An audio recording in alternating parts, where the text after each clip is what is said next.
Même dans cette ferme-là, on va mieux traiter les bêtes que lui.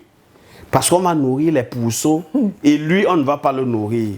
Imaginez le don quand il se retrouve le soir assis, en ayant faim au milieu des pourceaux. Et il regarde le confort, le luxe qu'il y avait dans la maison de son père, la manière, parce qu'il va même se souvenir de la manière dont les esclaves, les mercenaires sont traités dans la maison de son père. Imaginez un peu quand il se rappelle de tout ça et il voit où il est arrivé. Je vous assure, il n'y a pas meilleure discipline que la discipline de l'expérience pour un enfant qui n'a pas voulu écouter les conseils. Ça veut dire, si un enfant, on lui dit, ne mets pas ton doigt dans le feu, ça va te brûler. Et il ne veut pas écouter. Quand il va mettre son doigt dans le feu, non seulement il saura que quand on met le doigt dans le feu, ça brûle, mais il va ressentir l'intensité du feu dans son doigt. Et là, il sera même apte à aider d'autres comme lui qui voudront faire pareil plus tard. Et le fait même de dire déjà qu'il veut rentrer chez son père, ça veut dire que la discipline a atteint son but. Parce que le but, quand Dieu nous discipline, c'est pour nous ramener à lui en fait. La discipline de Dieu n'a jamais été pour nous éloigner de lui. Ça a toujours été pour nous ramener vers lui. Et la discipline où le père laisse l'enfant aller, quand l'expérience a atteint le fils décide de revenir à la maison paternelle. Il est parti en ayant beaucoup de choses. Il revient avec quoi? Malheureusement, il revient juste en haillons. Et c'est toujours comme ça. Quand on s'éloigne avec beaucoup de choses, avec des privilèges, avec beaucoup de choses. Mais lorsqu'on revient, on revient en haillons. Et c'est ça l'expérience de la vie. Donc on conclut aussi qu'il n'y a pas d'amour sans discipline. Parce que la première fois, on a parlé d'amour. Oui. Et ici, maintenant, on voit qu'il y a aussi le fait de laisser partir l'enfant, c'est une sorte de discipline en fait. Il n'y a pas d'amour sans discipline. Il n'y a pas de discipline sans amour.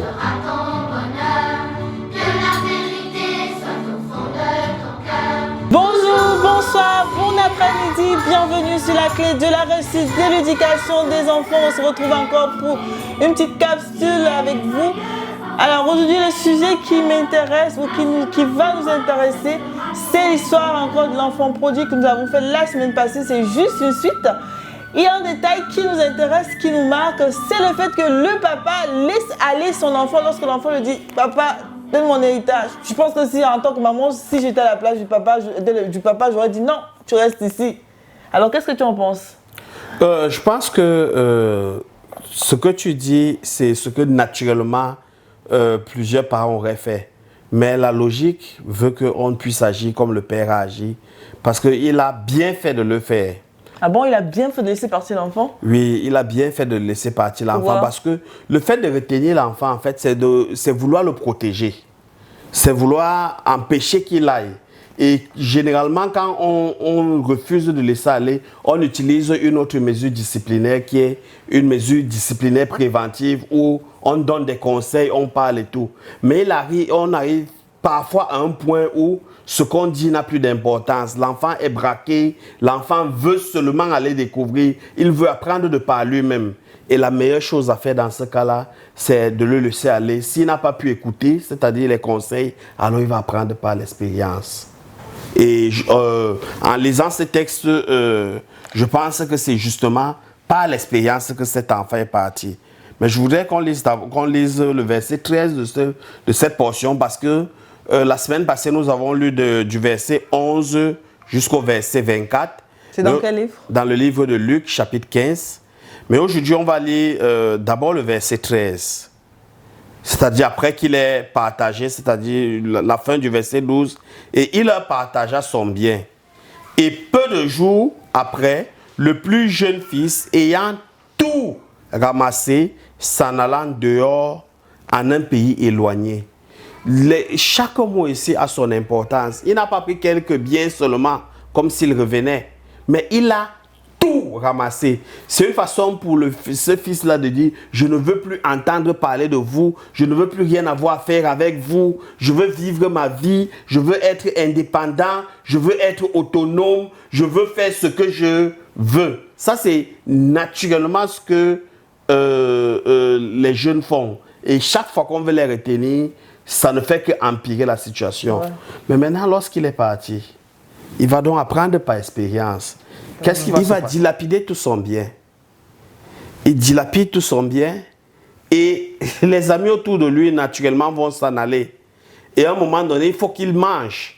Il va faire quoi? Il va se rapprocher de quelqu'un pour demander et on va l'envoyer vers une ferme. Même dans cette ferme-là, on va mieux traiter les bêtes que lui. Parce qu'on va nourrir les pourceaux et lui, on ne va pas le nourrir. Imaginez-le donc quand il se retrouve le soir assis, en ayant faim au milieu des pourceaux. Et il regarde le confort, le luxe qu'il y avait dans la maison de son père, la manière, parce qu'il va même se souvenir de la manière dont les esclaves, les mercenaires sont traités dans la maison de son père. Imaginez un peu quand il se rappelle de tout ça et il voit où il est arrivé. Je vous assure, il n'y a pas meilleure discipline que la discipline de l'expérience pour un enfant qui n'a pas voulu écouter les conseils.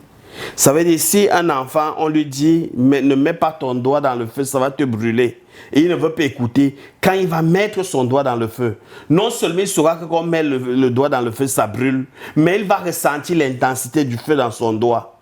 Et là, il sera même apte à aider d'autres comme lui qui voudront faire pareil plus tard.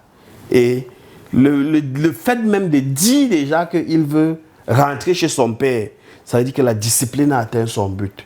Parce que le but, quand Dieu nous discipline, c'est pour nous ramener à lui en fait. La discipline de Dieu n'a jamais été pour nous éloigner de lui. Ça a toujours été pour nous ramener vers lui. Et la discipline où le père laisse l'enfant aller, quand l'expérience a atteint le fils décide de revenir à la maison paternelle. Il est parti en ayant beaucoup de choses. Il revient avec quoi? Malheureusement, il revient juste en haillons. Et c'est toujours comme ça. Quand on s'éloigne avec beaucoup de choses, avec des privilèges, avec beaucoup de choses. Mais lorsqu'on revient, on revient haillons. Et c'est ça l'expérience de la vie. Donc on conclut aussi qu'il n'y a pas d'amour sans discipline. Parce que la première fois, on a parlé d'amour. Oui. Et ici, maintenant, on voit qu'il y a aussi le fait de laisser partir l'enfant, c'est une sorte de discipline en fait. Il n'y a pas d'amour sans discipline, ouais. Et il n'y a pas de discipline sans amour. Ouais. C'est-à-dire, l'amour pousse le parent à discipliner l'enfant. Et la discipline du parent s'applique sur l'enfant avec amour. Et là encore, il faut être nuancé. La même discipline ne s'applique pas chez tous les enfants. C'est-à-dire, et c'est où les parents doivent apprendre à connaître les enfants pour savoir qu'est-ce qui est bien pour tel.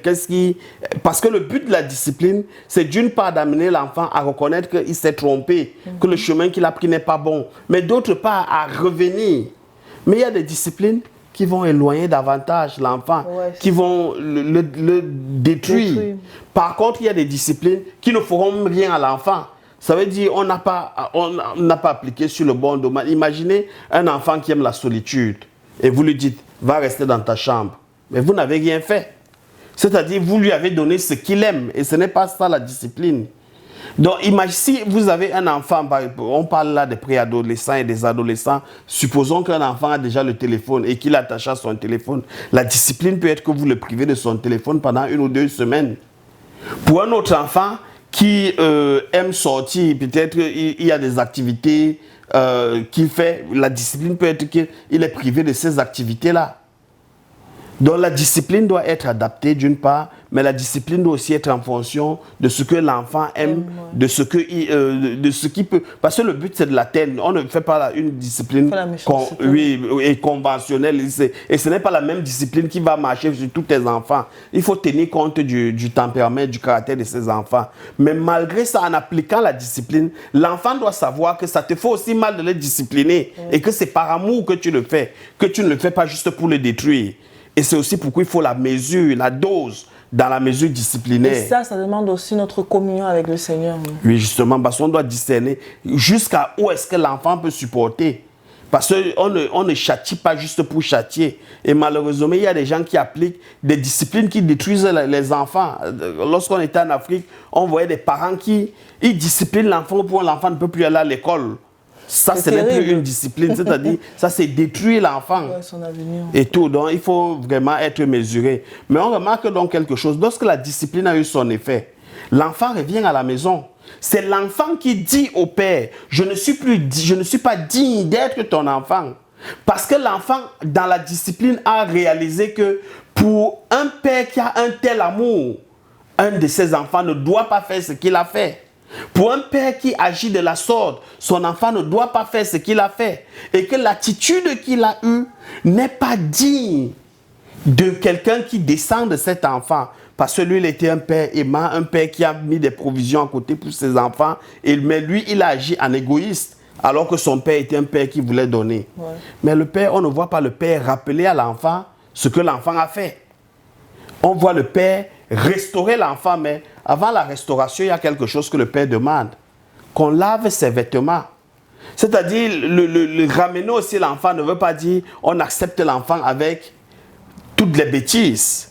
C'est-à-dire, on aime l'enfant, mais on ne va pas laisser qu'il revienne à la maison avec tous les déchets. C'est un peu comme quand l'enfant revient, il faut quand même qu'on lui dise que bon, les bases, je ne sais pas, je peux me tromper là, les bases qui concernent le Seigneur, parce qu'après quand on parle de vêtements, ça parle de la justice, c'est pas ça. Et oui, et vous allez remarquer que quand le père va donc demander, ce n'est pas dedans qu'on va l'habiller. Le père dit, apportez dehors la plus belle robe.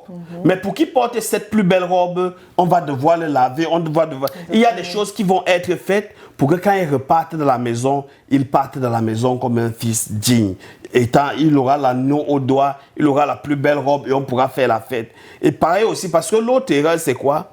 On a appliqué une mesure disciplinaire, ça a eu l'effet que ça a eu. Et quand ça revient, on se comporte comme si on voulait flatter l'enfant. Exactement. Comme si on regrettait d'avoir discipliné l'enfant.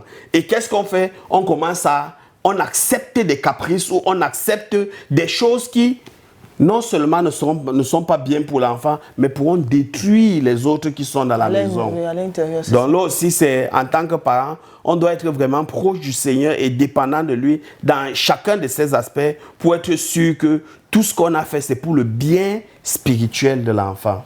Merci, c'était la clé de la réussite de l'éducation des enfants, d'où notre communion avec le Seigneur afin qu'il donne les discernements sur quelle discipline appliquer pour chaque enfant. Shalom, soyez bénis et on se verra la prochaine fois si le Seigneur le veut. Bye bye.